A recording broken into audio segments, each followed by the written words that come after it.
कुर्बानी में हम 5 तरह के जानवरों का इंतखाब कर सकते हैं।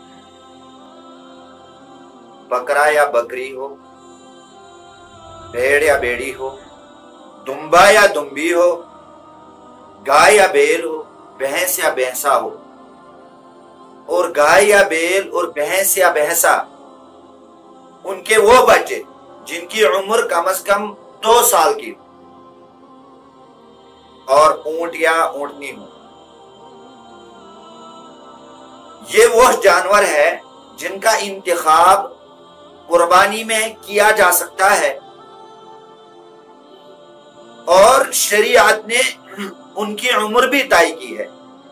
चनाचे आपको मालूम होना चाहिए, भेड़ या भेड़ी की और इसी तरीके से बकरा या बकरी की, दुम्बा या दुम्बी की, उनकी उम्र 1 साल की होनी चाहिए।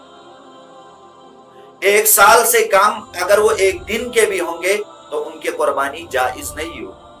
हाँ, दुम्बा या दुम्बी के मुतालिक और भेड़ या भेड़ी के मुतालिक फुकाहा कहते हैं कि अगर वो इतने मोटे और फरबे हों कि देखने में वो 1 साल के लगे,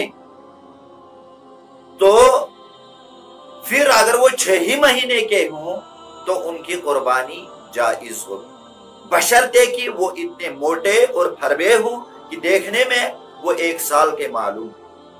और इसी तरीके से गाय या बैल, भैंस या भैंसा या उनके वो बच्चे जिनकी उम्र कम से कम 2 साल की, तो शरीयत ने उनकी उम्र तय कर ही ली कि उनकी उम्र कम से कम 2 साल की होनी चाहिए। 2 साल से कम अगर वो 1 दिन के भी होंगे तो उनकी कुर्बानी जायज नहीं होगी। और इसी तरीके से ऊंट या ऊंटनी